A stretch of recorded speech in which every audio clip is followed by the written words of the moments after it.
Ibu, perkenalkan kita perwakilan dari mahasiswa MPPL di SDN 093 Tunas Harapan Cijerah mau menanyakan beberapa pertanyaan seputar proses pembelajaran. Jadi, menurut Ibu di SD ini sudah menerapkan pembelajaran dengan pendekatan TRL atau belum?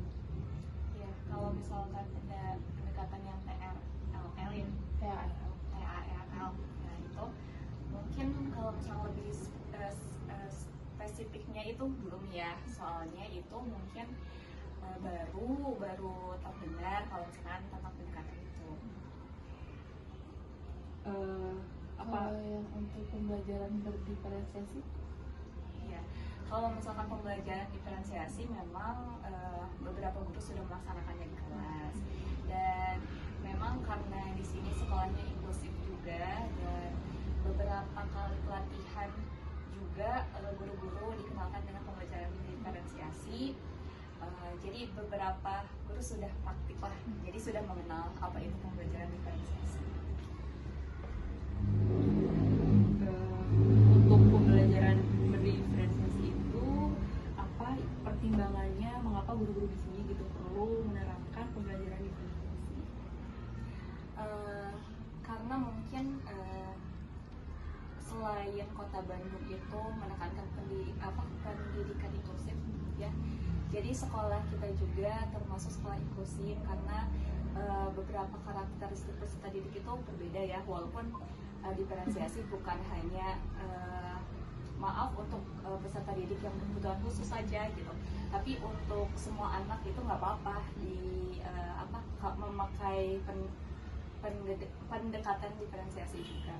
Jadi mungkin salah satu alasannya karena memang guru-guru ingin tahu nih pengetahuan awalnya, kompetensi dasar siswanya, minatnya apa. Jadi di saat kegiatan pembelajaran itu memang terfokus pada minat dan kegiatan yang memang cocok gitu untuk anak, sehingga pembelajaran juga tidak disamakan semuanya karena memang karakteristik peserta didik kan berbeda ya. Jadi akan lebih bagusnya jika pembelajaran diferensiasi memang dilakukan di dalam kelas.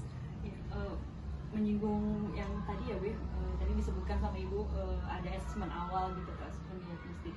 Berarti selama ini guru-guru di sini sebagian besar atau mungkin sudah semua Bu melakukan asesmen awal atau diagnostik dulu? Iya. Di sini itu mungkin saat tahun ajaran baru ya, masa MPLS. Jadi di sini memang sudah dijadwalkan karena MPLS itu 1 minggu full. Memang pengenalan bukan cuma untuk kelas 1, tapi untuk kelas yang naik tingkat juga kan guru belum tahu ya keadaan peserta didiknya. Maka dari itu memang serentak dari kelas 1 sampai kelas 6. Mungkin kelas 1 tidak ya, baru asesmen diagnostik, ada tes awal lah, tapi bukan seperti kayak pelajaran atau untuk mencari tahu minat bakat, mungkin tidak mengarah ke sana. Tapi untuk kelas 2 sampai kelas 6 memang dijadwalkan khusus. Jadi untuk pertemuan pertama kedua diagnostik kognitif atau non kognitif itu memang diperlukan adanya, dan kepala sekolah memang mengarahkan guru-guru untuk melakukan asesmen diagnostik tersebut.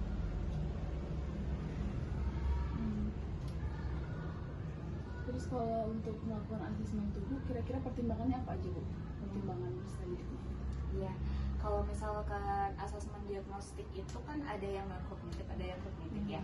Kalau misalnya yang non kognitif, memang kita fokusnya melihat bagaimana minat siswa, pelajaran apa yang mereka sukai seperti itu. Terus kegiatan apa, apakah dia gaya belajarnya visual kah, auditori kah, atau misalkan kinestetik, seperti itu. Terus kalau misalkan kognitif biasanya dilihat dari capaian pembelajaran yang akan diajarkan di kelas. Contoh saya kan kelas 6 ya, kelas 6. Walaupun tidak semua CP diberikan semuanya, tapi pengetahuan dasarnya saja gitu. Jadi kalau di kelas 6 itu, perguruan kelas 6 itu ada asesmen diagnostik kognitif, di mana itu matematikanya seperti literasi matematika, terus penjumlahan, pengurangan, perkalian, pertambahan, masih hitung, terus ada misalkan pembelajaran IPA seperti itu, tapi memang mengarahnya ke literasi sih, literasi tapi cakupannya itu mata pelajaran. Berarti Ibu untuk dari hasil asesmen awal itu kan terlihat beberapa perbedaan-perbedaan itu bagaimana Ibu gitu untuk merancang perangkat ajar gitu, perangkat ajarnya gitu kan dari data yang udah didapat dari asesmen awal gitu kan tentunya ada pengaruhnya ya Bu ya. Iya, itu sangat berpengaruh sih ya. Apalagi kalau misalkan kita sudah tahu gaya belajar anak.